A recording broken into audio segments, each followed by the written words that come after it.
예수님이 우리에게 가르치시는 것이 무엇일까? 또 여러분들이 생각하는 기독교라는 것이 무엇인가 하는 것에 대해서 말씀을 증거하려고 합니다. 오늘 설교의 제목을 예수는 그리스도시요 살아계신 하나님의 아들이시니다라는 이 말씀이 있는데, 이것은 교회가 세워지는 기초라고 할 수 있습니다. 이 말씀 안에 우리가 믿는 예수 신앙이 무엇인가를 정확하게 말씀해 주고 있습니다. 그래서 오늘 이 말씀을 잘 들으시면은 우리의 믿음이 어떻게 세워져야 하는가를 여러분들이 깨달는 데 도움이 될 것입니다. 우리가 오해하고 있는 가운데 하나가 뭐냐면, 기독교는 그저 많은 사람들이 생각하기를 그저 종교라고 생각합니다. 그저 착하게 사는 법을 가르치거나 도덕적으로 선량한 사람이 되는 것으로 그렇게 오해하는 사람이 있고, 또 우리가 약하니까 하나님을 믿어서 좀 의지하는 마음을 가져보겠다, 이렇게 또 생각하는 사람들이 많습니다. 그러나 예수님이 이 세상에 오신 목적은 한 가지입니다. 그게 오늘 그리스도라는 말씀 속에 함의되어 있는데요, 그리스도라는 말은 우리 대신 벌을 받기 위해서 오신 분이라는 뜻입니다. 예수를 향해서 베드로가 주는 그리스도시요 살아계신 하나님의 아들이라고 했을 때, 그리스도라는 말이 무슨 말이냐? 그리스도라는 말은 죄인을 대신해서 벌을 받기 위해 오신 분이라는 말씀입니다. 할렐루야. 그러니까 우리가 믿는 기독교 신앙은 죄인들을 위한 믿음이죠. 죄인들을 위해서 대신 벌을 받기 위해서 오신 분이 예수님이고, 그분을 믿는 것이 우리 믿음의 핵심이라는 말씀입니다. 마태복음 20장 28절에도 예수님이 내가 세상에 온 것은 섬김을 받으려 온 것이 아니요 많은 사람의 대성물로 내 생명을 주기 위해서 왔다고 말씀했습니다. 이것은 오늘 주제와 연관지으면 예수는 뭐하러 왔느냐? 다른 사람의 벌을, 죄인들의 벌을 대신 받기 위해서 왔다는 말씀입니다. 우리가 알고 있는 대로 기독교는 십자가가 그 상징이지요. 그 십자가는 그저 오늘날 우리가 장식으로 많이 달고 다니기도 합니다만, 십자가는 어떤 것입니까? 예수가 거기에 달렸죠. 예수님이 달려 죽은 것이 십자가입니다. 예수님이 왜 십자가에 달렸을까? 그분 자신의 문제 때문에 그랬을까? 성경은 뭐라고 말합니까? 그분은 죄가 없고 흠이 없는 분이시고 자기의 문제 때문에 십자가에 달린 것이 아니고, 이사야 53장 5절 이하에 있는 말씀대로 우리의 허물과 죄악 때문에 그가 찔림을 받고 상함을 입었다고 말씀합니다. 우리의 죄악을 그의 몸에 친히 담당했다고 말씀했습니다. 그렇기 때문에 예수님은 죄인들에게 소망을 주는 분이죠. 자기가 죄인이고 죄 때문에 고민하는 사람들, 죄 문제로 인해서 고통하는 사람들에게 그 예수님은 말 그대로 복음입니다. 그러지 않습니까? 자기가 죄인이라고 생각하는데 그 죄의 벌을 대신 받아주시는 분이 계시다는 것이 얼마나 감사하겠어요. 자기가 죄인이 아니라고 생각하는 사람에게는 예수님은 상관이 없지요. 자기가 죄인이고 죄 때문에 고민하고 이 죄를 어떻게 해결할까 라며 번민하는 사람들에게 예수는 참으로 구세주가 되는 것입니다. 그래서 실제로 예수님이 세상에 오셨을 때 예수님을 환영한 사람들은 어떤 사람들입니까? 다 그 시대에 남에게 손가락질을 받던 죄인들과 악인들과 아주 말하자면 나쁜 사람들이었죠. 창녀나 강도나 도둑, 사기꾼, 살인자들, 이런 사람들이 예수를 믿었고 그를 따랐습니다. 그 중에 우리는 삭개오라는 사람을 알고 있죠.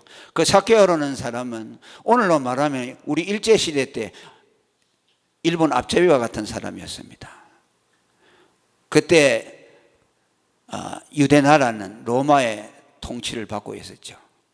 그런데 세금을 걷어들이는데 로마인들이 직접 거두지 않고 유대 사람들을 앞세워 가지고서 동족들에게서 세금을 받도록 했습니다. 그런데 그 삭개오는 세금보다 더 많은 것을 거두어서 자기 주머니에 착복하고 일부분만 로마 정부에 바쳤습니다. 그게 동족의 피를 빨아먹고 부자가 된 것이죠. 삭개오는 큰 부자라고 했습니다. 그런 사람에게 예수님이 나타났습니다.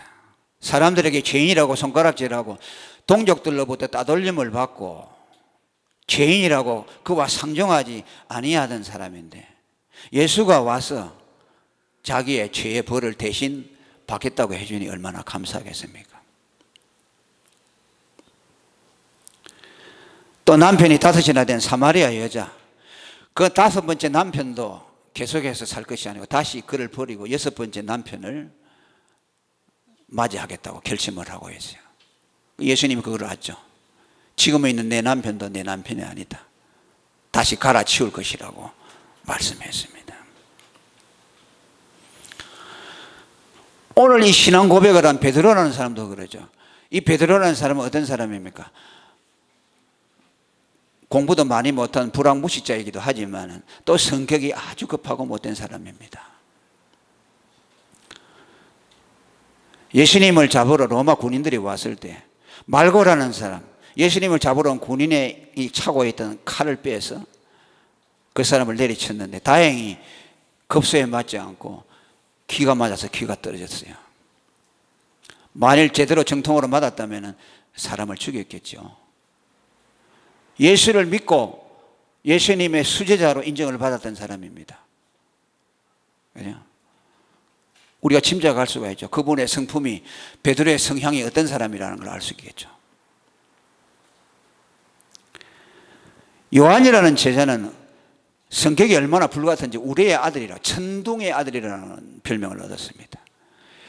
복음을 나가서 전하다가 사람들이 복음을 받아들이지 않으니까 주여 하늘에서 불이 내려와서 저들을 다 불로 살라버리라고 저주를 했습니다. 오늘도 뭐 그런 사람이 있을 수 있겠지만 보통 사람은 아니죠. 그런 말하자면 자기의 부족함을 알고 또 성격적인 결함이 있고 죄성이 있는 그런 사람들이 주로 예수님을 따라다녔습니다. 그러니까 그들에게 복음이죠. 죄 때문에 고민하고 자기 성격 때문에 고민하고 그런 사람에게 예수가 내가 너의 죄벌을 대신 받아주겠다고 하시니 얼마나 기쁘겠습니까? 그래서 주로 그런 사람들이 예수님을 따라다녔고 자기가 죄가 없다고 생각하는 사람은 예수에게 관심이 없죠.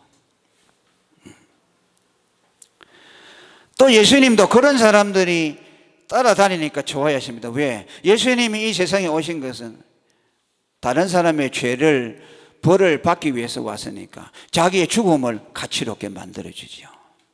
그러니까 예수님도 그런 죄인들을 사랑하셨어요. 그들을 가까이 하셨습니다. 예수님을 별명에 뭐라고 했습니까? 죄인의 친구라고 했죠. 그 당시에 예수님이 같이 함께 다니던 사람들은 주로 그런 부류였습니다. 오늘로 말하면 그저 아주 하층민들 이런 사람들이 예수님을 따라다녔습니다. 그러니까 사람들이 주목을 받을 수가 없겠죠. 소위 말하면 뭐 엘리트나 상류 계층의 사람들이 예수를 따라다니는 것이 아니고 무지랭이와 같이 그 시대에 손가락질을 받는 사람들, 그런 사람들, 비주류인 사람들이 예수를 따라다녔으니까 예수라는 사람도 별로 존경스러워 보이지 아니하고 또 그를 따라다니는 그들도 다 같은 부류로 간주될 수밖에 없었죠. 누가 여러분 그런 사람들에게 관심을 주겠습니까? 오늘 여러분 그 일이 지금 재현된다고 한다면은 예수와 그 수하들을 보면은 지극히 보잘것없는 사람들이니까 사람들의 시선을 받을 수 있겠습니까? 그래요. 그러면 예수님은 어떤 분인데 우리들의 죄를 대신 담당하시고 벌을 받아주시는가? 오늘 베드로의 고백 가운데 보면은 그는 하나님의 아들이라고 말씀합니다. 할렐루야. 주는 그리스도시요 살아계신 하나님의 아들이다. 예수는 우리의 죄벌을 대신 받아주러 오신 하나님의 아들이라는 말씀입니다. 하나님의 아들이라는 말은 무슨 말입니까? 하나님과 동등된 분이라는 뜻이에요. 하나님과 차등에 있다는 뜻이 아니에요. 그 여호와의 증인이나 삼위일체를 믿지 아니하는 사람들 있죠. 뭐 신천지나 하나님의 교회나 이런 이들도 예수를 상당히 높여줘요. 또 예수를 하나님의 아들이라고 믿기도 해요. 그런데 그들이 다른 것이 뭐냐면 하나님으로 믿지 않아요. 그러니까 예수가 하나님의 아들이라는 건 하나님보다 급수가 조금 낮다는 것이죠. 그래서 여호와의 증인들이 전도할 때 저와 맞닥뜨리면은 예수를 믿으라고 해요. 그러면 우리도 예수 믿습니다 그래요. 예수를 하나님의 아들로 믿어야 됩니다 그러면 우리도 예수를 하나님의 아들로 믿으라 그래요. 그 말은 뭐냐 하면요, 예수는 하나님보다 조금 못하다는 것이죠. 하나님은 아버지시고 예수는 아들이니까 등급상 아래에 있다는 거죠. 그것까지 동의를 해요. 그런데 예수가 하나님이다 그러면 부정하고 달라들어요. 저는 그걸 알거든요. 그래서 여호와의 증인들을 만나면 예수는 하나님입니다라고 해요. 그러니까 여기서 예수가 하나님의 아들이라는 말은 하나님이라는 뜻이에요. 예수님 당시에 사람들이 예수를 하나님의 아들로 믿었다는 것은 삼위일체 하나님과 동등된 한 분이신 하나님의 아들로 믿다는 거죠. 그러니까 이 사실 역시 받아들이기가 어렵죠. 왜? 사람이 어떻게 하나님이 될 수가 있느냐? 하나님이 사람의 몸을 입고 저렇게 다닐 수가 있느냐가 말이에요. 그럼 말하자면 예수님이 이스라엘 땅에 오셔 돌아다니신 것은 뭐냐면 하나님이 돌아다니는 것이요, 하나님이 사람의 몸을 입고 돌아다녔어요. 신기한 일이죠. 그러니까 그걸 누가 믿겠습니까? 예수님이 동정녀 마리아의 몸에 성령으로 잉태되었을 때도 누가 그것을 마리아의 몸속에 잉태된 예수가 하나님이라는 것을 믿었겠습니까? 그러니까 아무의 관심도 받지 못했죠. 몸을 풀려고 여관을 찾았지만은 여관이 없어서 마구간에서 태어났습니다. 인정받지 못했죠. 여러분 대갓집에 아이가 태어난다면 난리가 났겠죠. 그죠? 왕의 아들이 태어났다고 하면은 국가적인 경사가 되겠죠. 그런데 하나님이 인간의 몸을 입고 세상에 왔는데 누구에게도 관심을 받지 못했죠. 참 슬픈 일이 아니겠습니까? 하나님이 세상에 오셨는데도 누구 하나 제대로 영접해 주지 않았습니다. 예수님이 그렇게 오셨어요. 아멘.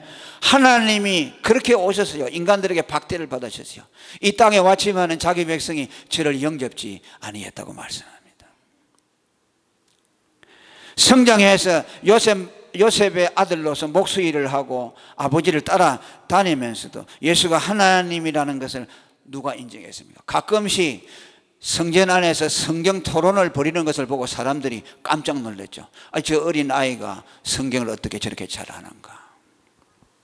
그래요? 그 지혜와 대답을 기이 여겼다고 누가복음 2장 46절에 말씀합니다. 그것도 율법의 선생들이 그 어린 소년과 성경을 토론하는데 당해낼 수가 없었다는 말씀이죠. 그러지만 그가 하나님이라는 것을 알지는 못했죠. 또 예수님은 자신이 다니면서 직접 자기가 하나님의 아들, 하나님이라는 것을 가끔씩 밝힌 적도 있습니다. 그때도 그것을 받아들이는 사람이 없습니다. 요한복음 6장 42절에 보면은 나는 하늘로서 내려온 산떡이라고 말했을 때 그것을 듣고 있던 사람들이 우리가 그 부모를 아는데 저가 어찌하여 하늘로서 내려왔다 하느냐라고 예수를 힐난했습니다. 믿을 수가 없죠. 하나님이 어떻게 인간이 되어 오셨느냐는 것이죠. 예수님의 제자들도 예외가 아니었습니다. 예수님의 제자가 12명인데도 예수가 하나님이라는 것을 믿었던 사람들이 별로 없습니다. 오늘 베드로와 같은 사람은 특별한 고백이죠. 그죠? 주는 그리스도시요 살아계신 하나님의 아들이시니이다 라고 고백했을 때 예수님이 깜짝 놀랐습니다. 왜? 이런 고백을 들어본 일이 거의 없기 때문입니다. 예수를 그리스도요 하나님의 아들로 고백한 사람들이 별로 없었습니다. 그러니까 예수님이 베드로의 고백을 보고 칭찬하시면서 바요나 시몬아 네가 복이 있도다. 이를 내게 알게 아니는 혈육이 아니요 하늘에 계신 하나님이라고 그를 칭찬했습니다.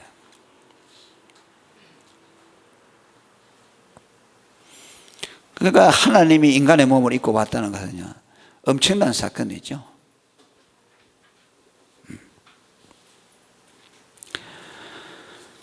예수님이 십자가에 달리고 운명하시고 부활하시면서 곳곳에 이제 예수님이 하나님이라는 고백들이 종종 터져 나왔습니다. 예수님의 제자 도마도 예수님이 죽었다가 살아나신 것에 대해서 제자들이 말해 주었지만 그것을 믿지 않았죠. 그런데 예수님이 직접 나타나서 손에 못자국을 보여주시고 옆구리에 창자국을 보여주시니까 그때 예수를 향해서 나의 주시여 나의 하나님이라고 말합니다. 하나님의 아들이라는 고백을 넘어서 바로 하나님이라고 했어요.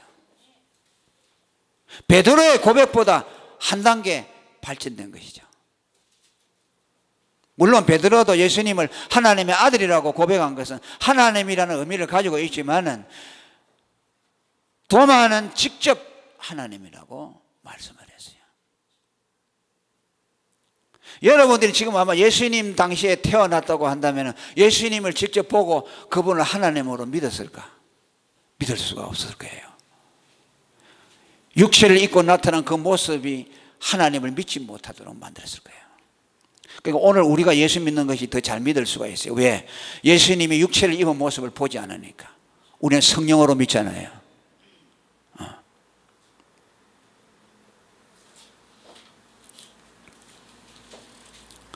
그러면 왜 우리의 죄는 하나님만이 우리의 죄를 대속하고 죄의 벌을 받아낼 수가 있는가? 그것을 말씀드리려고 합니다. 죄라는 것을 해결하실 때 하나님은 우리를 보고 죄를 해결하라고 하지 아니하시고 왜 하나님의 아들을 사람의 몸을 입혀서 보내서 그분이 대신 우리가 받을 죄의 벌을 받게 하셨는가? 그렇게 죄를 해결할 수 있는 길밖에 없었는가? 라는 것을 생각하려고 합니다. 한마디로 말하면 죄인은 자기의 죄를 벌을 받을 수 있는 자격을 갖지를 못합니다. 아멘. 우리가 예수님 앞에 나가서 예수님을 구주로 믿는다는 것은 예수님 내 죄벌을 대신 받아주셔서 감사합니다. 우리가 교회 와서 예배 드릴 때 주님 앞에 제일 먼저 하는 고백이 뭐냐면 예수님 나를 위해서 십자가에서 죽어주셔서 감사합니다. 내가 받아야 될 죄의 벌을 대신 받아주셔서 감사합니다. 이것이 우리 신앙의 핵심이어야 됩니다. 이것이 우리 감사의 첫째 조건이 되어야 됩니다.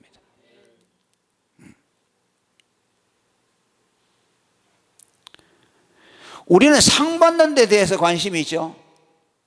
그죠? 요전에도 독립유공자로 이렇게 발견된 분이 나중에 알고 보니까 친일파였다. 그래서 그 상을 취소하는 경우가 있었어요. 그 상을 받는 데는 자격이 필요하다라는 생각을 하지만은 벌을 받는데 자격이 필요할까? 하나님은 우리에게 그것을 말씀합니다. 죄의 벌은 아무나 받을 수 없다고 말씀합니다. 할렐루야. 죄의 벌은 하나님이 정해놓으신 그 사람에 의해서만 죄의 벌을 받아서 죄 사함을 얻게 하셨다는 말씀입니다.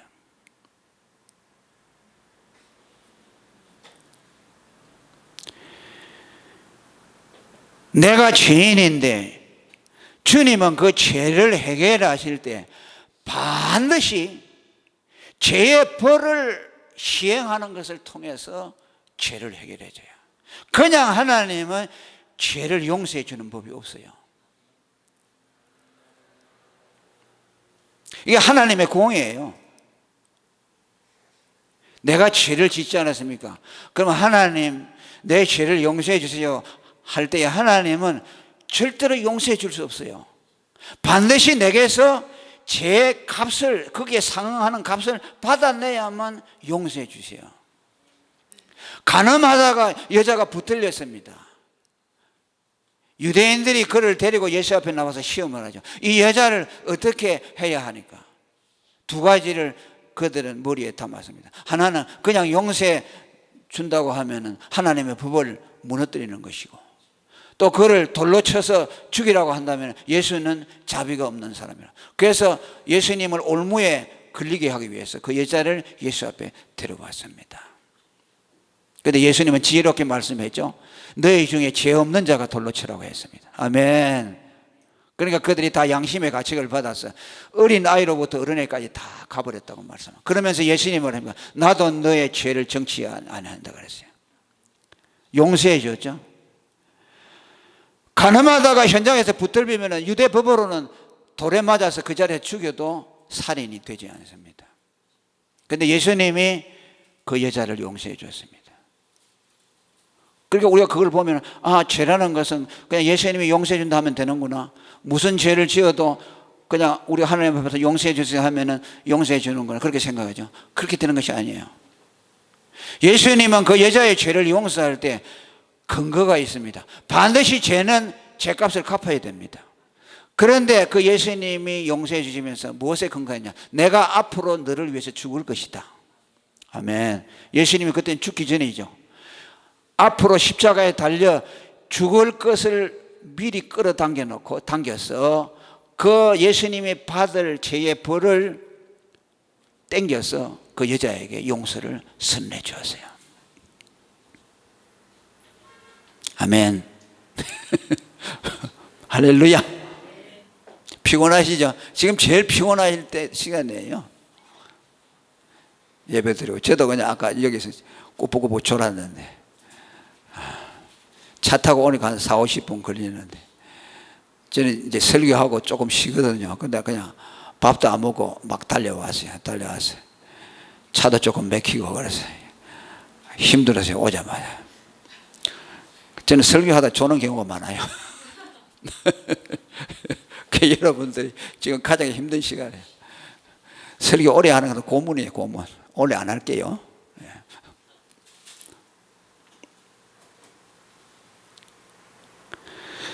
하나님은 우리 죄를 용서할 때 반드시 죄값을 받아내야 돼요. 벌을 받아야 돼요.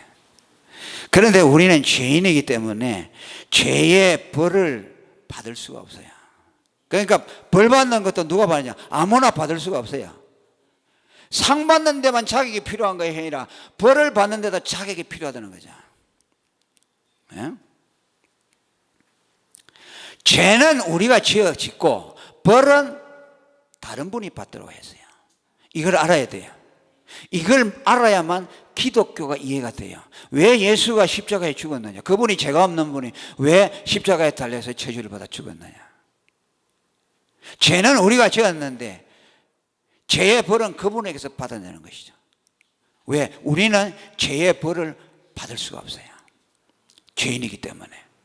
그래서 하나님이 그의 택한 백성들에게서 죄를 용서해 줘야 되잖아요. 용서해 줘야 되는데 반드시 우리가 벌을 받아야 된다고 말이야. 그런데 우리가 받을 수가 없어요. 죄인이기 때문에. 왜? 우리는 머리부터 발끝까지 전부 죄로 오염되어 있기 때문에 피가 깨끗하지 못해, 죽음이 깨끗하지 못해 더러워요. 이미 죽어 있어요. 그 죽은 자를 또 죽여서는 죄값이 못 돼요. 죄의 싹은 사망이라고 로마서 6장 23절에 말하거든요. 그러니까 죄를 지은 사람은 무조건 목숨을 내어놓아야 돼, 하나님 앞에. 그렇게 엄중해요. 그게 뭐라고 했어요? 창세기 하나님이 아담과 하와에 언약하면서 이 선악과 열매를 먹으면 정령 죽으리라고 그랬죠. 아멘. 열매 따먹는 것이 뭐인데 그거 먹는다고 죽느냐 그 말이야. 죄라는 것은 크고 작은 것이 없어요. 하나님의 말씀을 어기면 전부 다 죽음이에요. 그런데 우리는 죄와 허물로 죽어버렸어요. 죽었으니까 죽은 목숨을 하나님 앞에 바쳐봐야 죄값이 안 되는 거야. 그러니까 살아있는 죄가 없는 분이 죽어줘야 된다고요. 그런 분이 어디 있냐? 세상에 아무도 없어요. 다 죄인이잖아요. 다 아담의 원죄를 타고 나서 전부 다 부패되어 있어요. 그러니까 죄가 없는 분이 한 분이 오셔야 된다고 말이에요. 그분이 와서 우리 대신 죄의 벌을 받아줘야 돼요. 그것을 하나님이요 창세전부터 예정을 해놨어요. 그 예수를 갖다가 하나님의 어린 양이라고 했어요. 하나님의 어린 양이라고 한 것은 뭐냐면 그분이 제물이 되어서 우리의 죄값을 갚기 위해서 짐승처럼 도살되어 죽을 것이라는 것이 약정이 되어 있어요. 하나님이 세상을 창조하기 전부터 그렇게 말씀했어요. 그래서 하나님이 예수님을 말할 때는 하나님의 어린 양이라고 말했어요. 보라 세상 죄를 지고 가는 하나님의 어린 양이로다. 요한이 그렇게 말했죠. 그건 뭐냐? 하나님의 아들이 제물이 되어서 죄의 벌을 받기 위해서 오신다는 말씀이에요. 그러니까 예수님이 돌아다니신 걸 보고 저 하나님의 어린 양이 돌아다닌다. 저가 이제 앞으로 십자가에 달려가 죽을 것이다. 예수님의 십자가의 죽음은요 제물이 어린 양이 도살당하는 것과 똑같아요.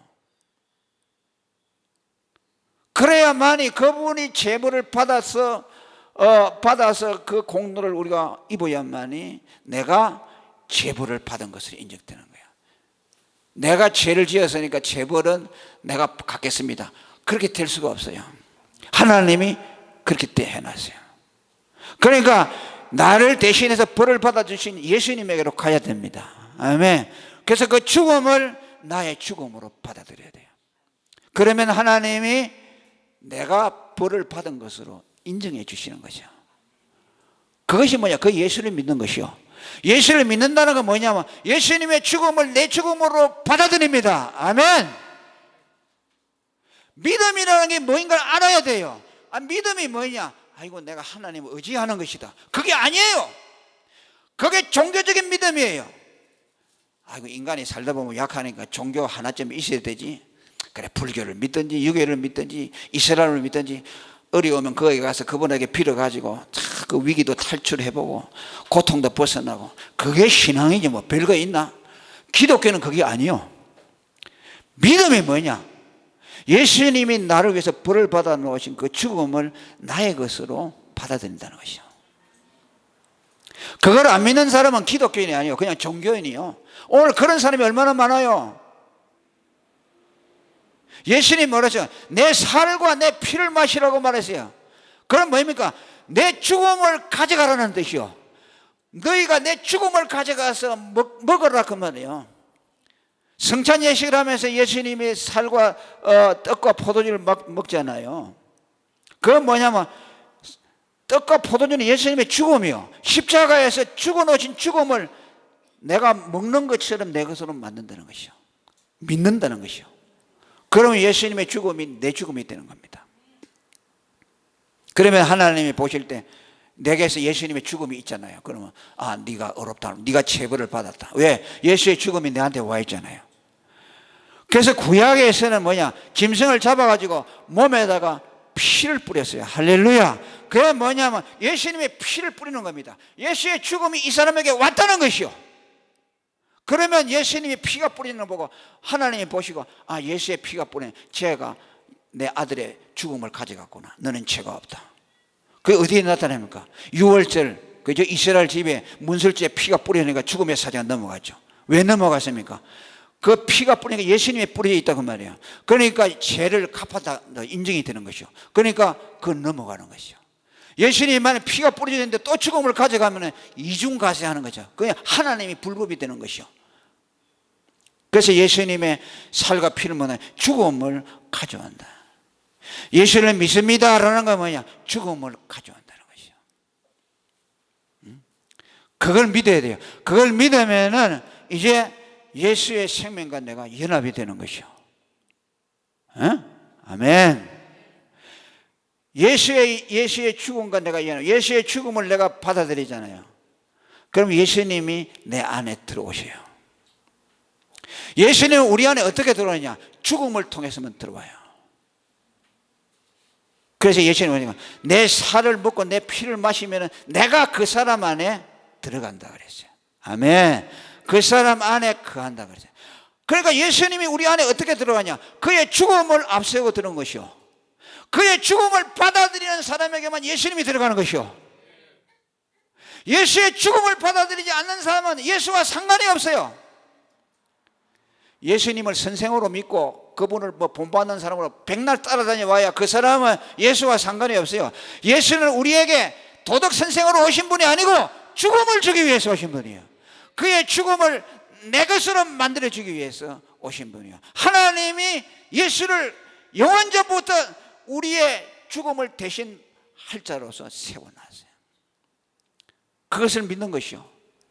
그것을 믿으면 예수와 내가 연합이 되어지고, 예수와 내가 연합이 되면 하나님이 나와 함께 하시죠. 할렐루야. 삼위일체 하나님이 내게 들어오시는 거예요. 들어오시고 내가 바로 천국에 입성하게 돼요. 오늘 뭐라고 했어요? 주는 그리스도시요 살아계신 하나님의 아들이에요. 예수는 내 죄벌을 대신 받아준 하나님의 아들로 믿으면, 그러니까 예수님이 베드로가 뭐라 했어요? 천국 열쇠를 내게 준다. 이게 뭐야? 천국에 들어가게 한다는 말씀이에요. 왜 그런지 압니까? 예수님과 예수님의 죽음을 통해서 예수님과 내가 연합되잖아요. 그럼 예수님과 내가 분리가 안 돼요. 그래서 예수님이 있는 곳에 나도 함께 있는 것이요. 그래서 예수님이 죽을 때 내가 같이 죽었기 때문에 그분이 살아날 때 나도 같이 살아나는 것이요. 그래서 새 생명이 내 안에 들어와요. 그리고 예수님이 지금 하늘에 앉히었잖아요. 요한복음 14장에 아버지께로 간다고 그랬죠. 그죠? 가는데 예수님만 간 것이 아니라 나도 간다고 말해요. 왜? 내가 예수님과 연합이 되어 있어요. 그러니까 천국은 언제부터 시작되느냐? 내가 예수를 믿고 예수의 죽음을 나의 죽음으로 받아들여서 연합하잖아요. 그러면은 예수님이 지금 천국에 올라가 있으니까 우리도 지금 천국에 올라가 있어요. 할렐루야. 천국에 있어요. 우리 주소는 두 가지요. 우리 주소는 이 땅에 몸이 있는 동시에 우리는 또 하늘에 옮겨져 있어요. 그러잖아요. 에베소서에 뭐라 그랬어요?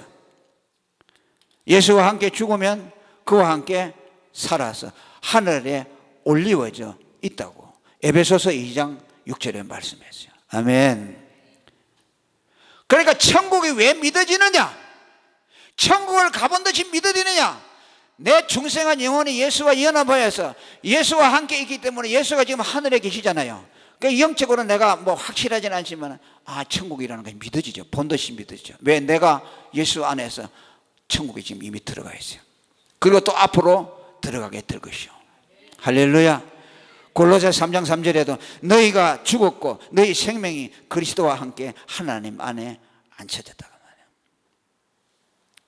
우리가 때로는 이 세상에서 그저 하나님 앞에 허물도 있고 그저 이 세상이 전부인 것처럼 느껴지는 것도 하고 세상 사람들이 볼 때는 그런 점이 보이지만은 우리 속의 영혼은요, 우리가 하나님 나라에 지금 영적으로 올라가 있다고 말이에요. 그러니까 이걸 부정할 수가 없어요. 믿어지잖아요. 그죠? 그 바울이 빌립보 3장에 뭐라 그랬어요? 우리의 시민권은 하늘에 있다고 말해요. 이건 장차 미래에만 들어가는 것이 아니라 이미 우리는 시민권을 가지고 하나님의 나라의 백성이 되어 있고 또 앞으로 우리가 들어가게 될 것입니다. 그래서 예수 믿는 사람은요, 반드시 천국을 믿게 되어 있어요. 예수는 믿는데 천국은 안 믿는다. 그건 엉터리죠. 왜? 예수와 연합되었기 때문에 예수의 죽음을 나의 죽음으로 받아들이면 예수와 연합되어서 예수가 하늘에 옮겨져 있기 때문에 우리도 옮겨져 있기 때문에 천국이라는 것이 현실적인 것이 되고 내게 확실한 것으로 믿어지죠. 우리는 천국을 눈으로 보지 못했지만 믿어지잖아요. 부정할 수가 없잖아요. 그래서 세상에 좀 타락해가지고 때로는 막 세상에 몰입을 하고 그냥 세상이 전부인 것처럼 살지만은 정신을 또 탁 차려보면 아, 나는 천국 백성이지. 나는 지금 하늘에 예수와 함께 앉혀져 있다. 그래서 천국이 현재적인 것이 되는 것이고 그리고 또 그 천국을 향해서 계속해서 나아가고 있는 겁니다. 할렐루야. 아멘. 이것이 예수를 그리스도요 하나님의 아들로 믿는 자에게 주어진 하나님의 축복이라고 그렇게 말씀했습니다.